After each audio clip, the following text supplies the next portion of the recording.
नमस्कार दोस्तों, मैं doctor Mayank Agarwal, senior psychiatrist, नशा मुक्ति स्पेशलिस्ट और माइग्रेन स्पेशलिस्ट हूँ। दोस्तों, आज मैं बात करूंगा बहुत ही कॉमन समस्या जिसका नाम है माइग्रेन।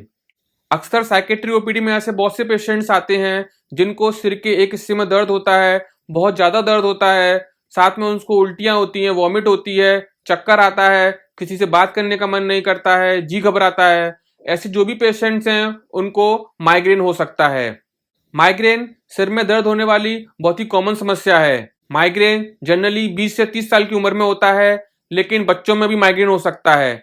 अब हम बात करेंगे कि माइग्रेन के सिम्टम्स क्या होते हैं और उसको कैसे रोका जा सकता है। माइग्रेन की जनरली 4 अवस्था होती है। पहला प्रोड्रोम, दूसरा ऑरा, तीसरा माइग्रेन का अटैक और चौथा पोस्टड्रोम। ऐसा जरूरी नहीं है कि व्यक्ति को चारों अवस्था से होकर ही गुजरना पड़ता है। किसी किसी व्यक्ति को माइग्रेन के अटैक से 2-3 दिन पहले प्रोड्रोम की स्टेज आती है।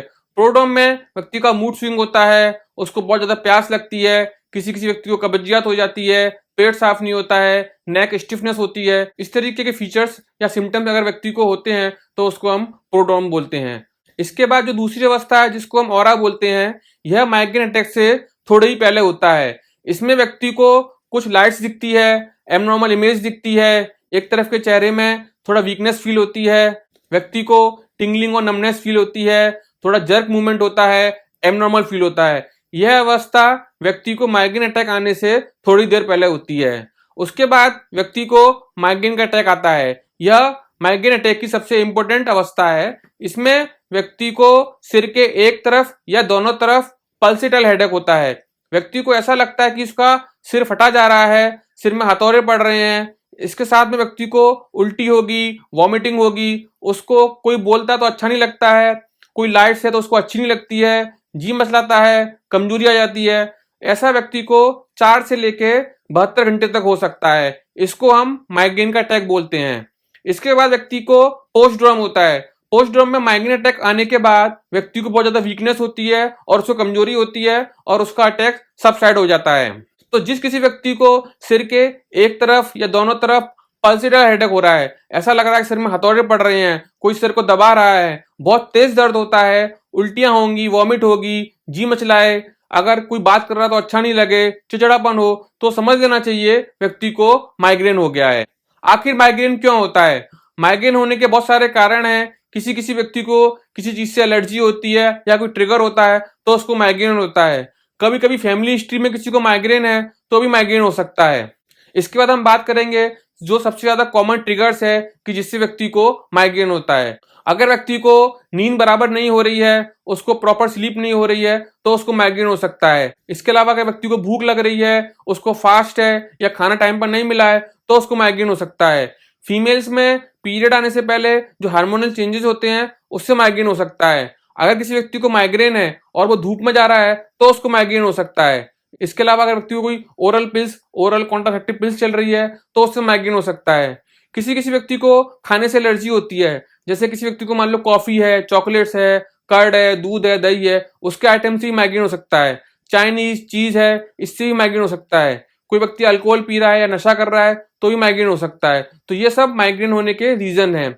इसके अलावा अगर वातावरण में कुछ चेंज हुआ है, वेदर चेंज हुआ है तो भी माइग्रेन हो सकता है। व्यक्ति अगर पानी कम पीता है तो भी माइग्रेन हो जाता है। इसके अलावा जो कॉमन एक रीजन है जिसको हम बोलते हैं स्ट्रेस से भी व्यक्ति को माइग्रेन होता है। किसी किसी व्यक्ति को कोई परफ्यूम है या कोई स्मेल है या धूप में गए हैं तो भी माइग्रेन हो सकता है। तो ये सब माइग्रेन के ट्रिगर्स हैं। अगर किसी व्यक्ति को माइग्रेन है तो इसको इन सब से बचना चाहिए। इसके बाद हम बात करेंगे कि अगर व्यक्ति को माइग्रेन है तो उसके साथ में कौन सी और बीमारी भी हो सकती है। जनरली जिन व्यक्तियों को माइग्रेन होता है उनको मूड स्विंग्स काफी होते हैं, उनको डिप्रेशन हो सकता है, एंजाइटी हो सकती है और दूसरी तरीके की साइकेट्रिक डिसऑर्डर बहुत ज्यादा कॉमन होता है।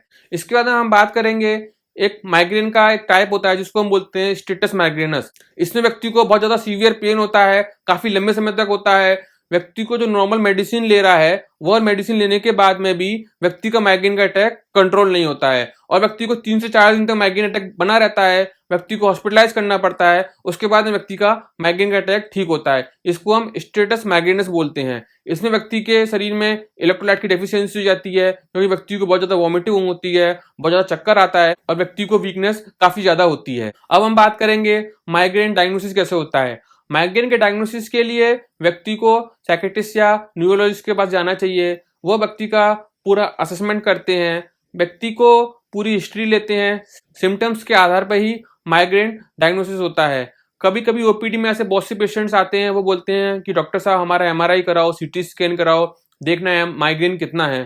तो माइग्रेन ना तो एमआरआई में दिखता है ना सीटी स्कैन में दिखता है, यह केवल व्यक्ति को सिम्टम्स के हिसाब से ही डायग्नोसिस किया जाता है और जिस किसी व्यक्ति को माइग्रेन होता है सिम्टम्स के अकॉर्डिंग ही उसका ट्रीटमेंट होता है।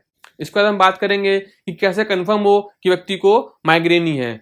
माइग्रेन के साथ में जो कॉमन डिफरेंशियल डायग्नोसिस है, मतलब मिलता जुलता जो पेन होता है, उसमें दो पेन काफी कॉमन है। सबसे पहला जो पेन है वो है टेंशन हेडेक। टेंशन हेडेक सिर के दोनों तरफ होता है, बैंड लाइक पेन होता है, लेकिन इसमें व्यक्ति को जनरली वॉमिट नहीं होता है, नोजिया नहीं होता है, यह पेन पल्सेटाइल नहीं होता है, इसमें कोई ट्रिगर नहीं होता है, केवल स्ट्रेस रीजन होता है। इसके अलावा व्यक्ति को आवाज से प्रॉब्लम हो रही हो या लाइट से प्रॉब्लम हो, ऐसा नहीं होता है, लेकिन यह माइग्रेन से काफी सिमिलर होता है। इसके बाद एक कॉमन दूसरा हेडेक है जिसको हम बोलते हैं क्लस्टर हेडेक होता है। क्लस्टर हेडेक में व्यक्ति को सिर में एक तरफ बहुत सीवियर पेन होता है, लेकिन इसके साथ में व्यक्ति को नाक से पानी आएगा, आंख रेड हो जाएगी, आंख से पानी आएगा। क्लस्टर हेडेक का एक पैटर्न होता है, ये व्यक्ति को कुछ दिनों से लेकर महीनों तक रहता है, उसके बाद में सबसाइड हो जाता है। क्लस्टर हेडेक एक पर्टिकुलर टाइम पे होता है, माइग्रेन कभी भी हो सकता है। क्लस्टर हेडेक जनरली व्यक्ति को एक पर्टिकुलर फेज में आता है, कुछ दिनों के लिए आएगा, उसके बाद में ठीक हो जाएगा, उसका टाइम भी फिक्स होता है और जनरली इसका कोई प्रेसिपिटेटिंग फैक्टर नहीं होता है। जैसे कि माइग्रेन में कोई ट्रिगर होता है, जनरली क्लस्टर हेडेक में कोई ऐसा कॉमन ट्रिगर नहीं होता है। इसके बाद हम बात करेंगे अगर किसी व्यक्ति को माइग्रेन है तो उसका ट्रीटमेंट कैसे होता है। ट्रीटमेंट के दो एस्पेक्ट्स हैं, पहला है प्रोफाइलैक्टिक ट्रीटमेंट, दूसरा है अगर व्यक्ति को माइग्रेन हो गया है तो उसको कैसे ठीक किया जाता है। प्रोफाइलैक्टिक ट्रीटमेंट में अगर किसी व्यक्ति को माइग्रेन है, उसके लिए यूएस एफडीए ने काफी मेडिसिन को अप्रूव किया है। सबसे ज्यादा कॉमन प्रेस्क्राइब जो मेडिसिन हैं उसमें फ्लूनार्जिन है या प्रोप्रानोल है या डाइवाल्प्रोइड सोडियम है, टोपिरामेट है। इस तरीके की मेडिसिन को अगर व्यक्ति लेता है तो उसको माइग्रेन का अटैक नहीं आता है। यह मेडिसिन उन लोगों को दी जाती है जिनको माइग्रेन के अटैक काफी ज्यादा आते हैं, महीने में 4 बार से ज्यादा अटैक आ रहे हैं, काफी तेज अटैक आ रहे हैं। व्यक्ति को अगर एक्सरसाइज कर रहा है, योगा कर रहा है, उसके बाद भी ठीक नहीं हो रहा है, तो व्यक्ति को प्रोफाइलैक्टिक ट्रीटमेंट दिया जाता है। यह व्यक्ति को कुछ महीनों तक लेना पड़ता है। इसको लेने के बाद व्यक्ति को माइग्रेन में काफी आराम आ जाता है। इसके बाद जो दूसरा ट्रीटमेंट है उसको हम बोलते हैं एक्यूट ट्रीटमेंट ऑफ माइग्रेन। अगर किसी व्यक्ति को माइग्रेन हुआ है तो उस समय क्या ट्रीटमेंट दें कि उसके अटैक को कम किया जाए। इसके लिए कुछ मेडिसिन यूएस एफडीए ने अप्रूव किया है। पहला है पेन किलर, जिसमें नेप्रोसिन जो मेडिसिन है, जनरली ये सबसे ज्यादा कॉमन प्रेस्क्राइब मेडिसिन है। अगर किसी व्यक्ति को माइग्रेन हो रहा है तो उसको सबसे पहले यह मेडिसिन दी जाती है। यह मेडिसिन लेने के बाद 70 to 80% लोगों को माइग्रेन में राहत मिल जाती है। उसके बाद जो दूसरी मेडिसिन है उसको हम ट्रिप्टान्स बोलते हैं। इसके अंदर सुमाट्रिप्टान है, रिजाट्रिप्टान है, इस तरीके की मेडिसिन आती हैं। यह मेडिसिन जनरली उन व्यक्तियों को दी जाती है जिनको नेप्रोसिन या अदर पेन किलर से आराम नहीं होता है। इसके बाद एक नेजल स्प्रे आता है जिसको हम जोल्मिट्रिप्टान बोलते हैं। यह उस कंडीशन में दिया जाता है जब व्यक्ति को बहुत ज्यादा सीवियर पेन हो रहा है और दूसरी मेडिसिन काम नहीं करती है। इसके अलावा एक तीसरा मेडिसिन है जिसको हम अर्गोटामाइंस बोलते हैं। यह मेडिसिन भी काफी ज्यादा इफेक्टिव है। अगर किसी व्यक्ति को माइग्रेन का अटैक है, दूसरी मेडिसिन काम नहीं कर रही है, तब भी यह मेडिसिन दी जाती है।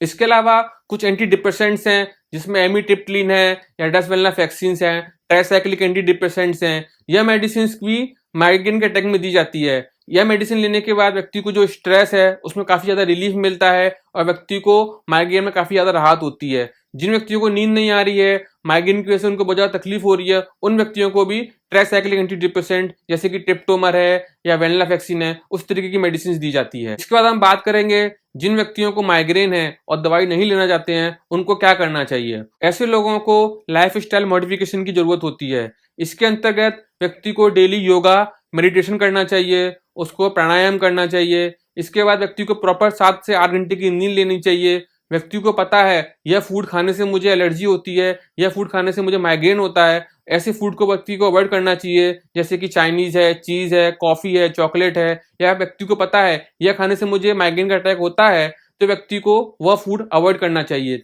व्यक्ति को सनलाइट में गॉगल्स या शेड्स पहनने चाहिए। व्यक्ति को भरपूर पानी पीना चाहिए। स्ट्रेस कम करने के लिए व्यक्ति को मेडिटेशन, योगा करना चाहिए। अगर व्यक्ति ऐसा सब कुछ करते हैं तो उनको मेडिसिन की जरूरत भी नहीं पड़ती है। जिन व्यक्तियों को माइग्रेन है उनको एक हेडेक डायरी मेंटेन करनी चाहिए। इसमें लिखना चाहिए कि व्यक्ति को जब माइग्रेन हो रहा है तो उससे पहले व्यक्ति ने क्या किया था, क्या खाया था, नींद हुई थी कि नहीं हुई थी, बाहर गया था कि नहीं गया था, मतलब क्या चीज ऐसी है जिससे कि उसका माइग्रेन का अटैक ट्रिगर हो रहा है। तो नेक्स्ट टाइम में अगर व्यक्ति ध्यान रखेगा तो माइग्रेन के अटैक से व्यक्ति को बचाव हो सकता है। तो जिन किसी व्यक्ति को माइग्रेन है उनको लाइफ स्टाइल मॉडिफिकेशन में बहुत ज़्यादा ध्यान देना चाहिए। अधिकतर केसेस में व्यक्ति अगर प्रॉपर तरीके से एक्सरसाइज, योगा, मेडिटेशन या पानी पीते हैं या डॉक्टर ने जो सलाह दी है, सलाह से ही 90% केसेस में माइग्रेन में आराम मिल जाता है। कुछ व्यक्तियों को पता भी है कि माइग्रेन इससे ट्रिगर हो रहा है और वो करते भी हैं, तो उनको लंबे समय में जाके दवाई लेनी पड़ती है। तो मेरा सभी पेशेंट से ये अनुरोध है, जिस किसी को माइग्रेन है उसको लाइफ स्टाइल मॉडिफिकेशन में बहुत ज़्यादा काम करना चाहिए। अगर कंट्रोल नहीं हो रहा है डॉक्टर के पास जाके मेडिसिन लेनी चाहिए। यूएस एफडीए ने कुछ नई मेडिसिन को भी अप्रूव किया है, जिसमें कि नई मेडिसिन है जिसको हम बोलते हैं जेस्प्रेट। यह मेडिसिन उन लोगों को दी जाती है जिनको दूसरी मेडिसिन से आराम नहीं पड़ रहा है। इसका यूएस में स्प्रे आता है, इंडिया में अभी ये मेडिसिन अवेलेबल नहीं है। तो जिस किसी व्यक्ति को माइग्रेन है, काफ़ी लंबे समय से प्रॉब्लम में है, उनको डॉक्टर से, साइकियाट्रिस्ट से हेल्प लेनी चाहिए और अपना माइग्रेन का ट्रीटमेंट करना चाहिए। Thank you.